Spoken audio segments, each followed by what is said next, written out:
The group known as Occupy Melbourne will step up its protest tomorrow by setting up camp next to government offices in Treasury Gardens. Police are promising that if any tents are set up, they will be immediately pulled down. Kirsten Vaness reports.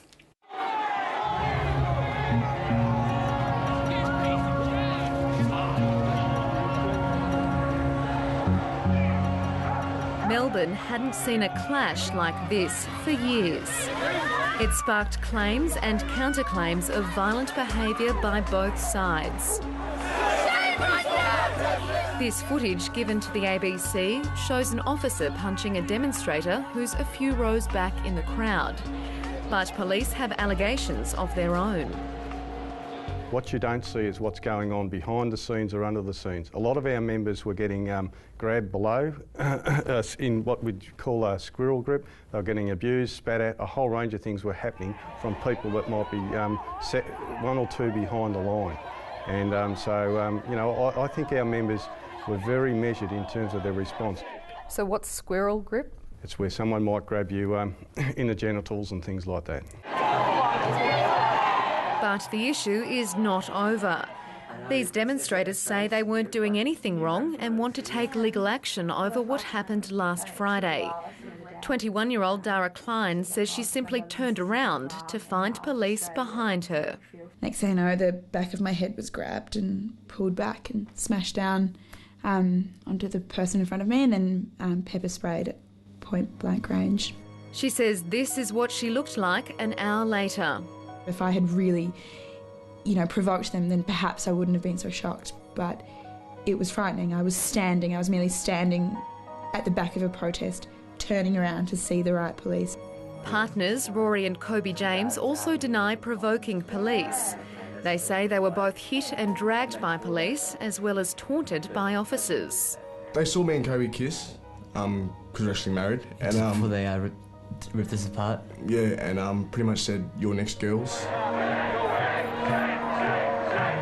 If anyone's got a legitimate complaint or a complaint to make about our conduct, we're more than happy to investigate it.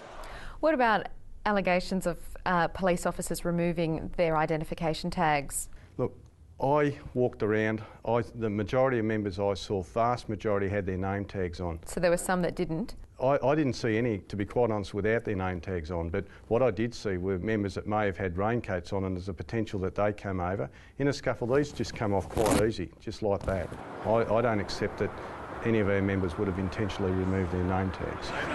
Whose streets? Occupy Melbourne has been thrust into the media spotlight. Members deny it's being run by hardcore and left-wing activists. But the group has struggled to communicate just what it stands for. Occupy Melbourne is an open community of people brought together by their acknowledgement of the fact that we haven't quite got the democracy that we all hoped for. The governments and power structures of the world represent mostly a small privileged minority. The messages coming out of Occupy Melbourne are varied and different. I don't pass any judgment on that. It's a bit unclear to me what it is that they are protesting. Is Robert Doyle going to destroy this one next? And it's hard to make your point when there's no elected leader and no clear demands except for what they call real democracy. I also think it's hard to be articulating a movement for. I mean, we're so often articulating what we're against, and I think to try and stand for a vision or stand for a dream is, in essence, kind of ambiguous, but at the same time, really, really hope-inspiring. It is a global movement, essentially against corporate greed, that started on Wall Street and has spread to cities around the world. At this week's Melbourne meeting, about 300 people attempted to reach consensus. We're not voting one another down or up. What we're looking for is a process where everybody's voices are heard. If a consensus isn't reached, then that proposal can be put back to working groups and put back to people to have those discussions in their own time and then re-proposed at a later date. For them, last week's tent city was a sort of social experiment, a place to build an ideal world, equipped with a kitchen and library.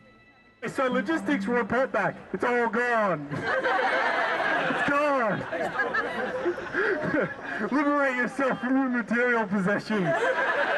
Let it go. It's gone.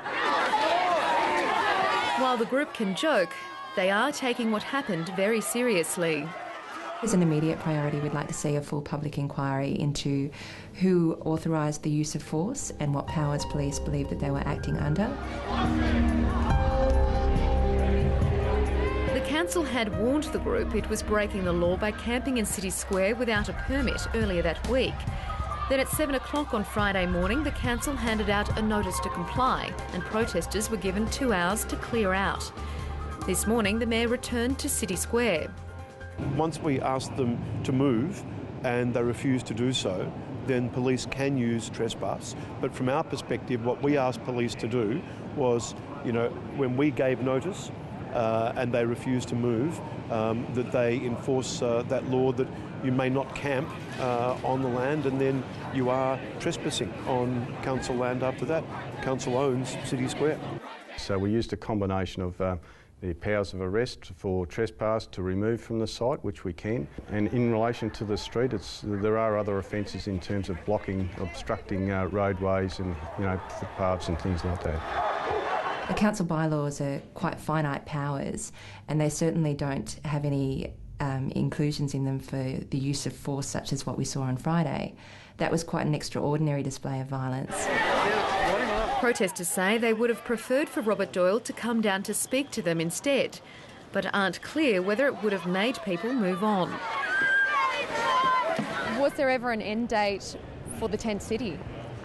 There was no end date passed by any General Assembly, but it was potentially discussed by some individuals, but the feeling in the majority of Occupy Melbourne was that our intention was to stay indefinitely.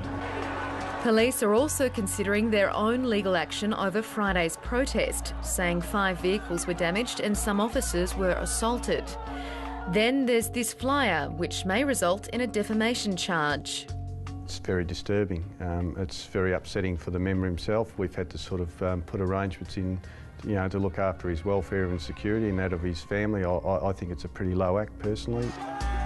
Occupy Melbourne says the flyer was never officially sanctioned by them. And while all parties are still grappling with the fallout from last week, the group is planning to re-establish its camp tomorrow, this time in Treasury Gardens. Please, Treasury! Everyone has a right to protest in Melbourne. Everyone has a right to make their point, but rights are not unlimited. And if people do so peacefully, if they don't camp in the city, if they don't break the city's bylaws, and if they're peaceful, then that's entirely reasonable. Police say they won't be letting any tents be set up at all. If they do, it's pretty much like they've done in other jurisdictions like Sydney. They've gone and removed the tents.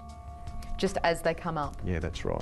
And I will say, we're not looking for trouble on this one. We just hope that it's a peaceful demonstration. There are people in this camp that don't want to cause mayhem and destruction, and there's possibly a small number of people that do.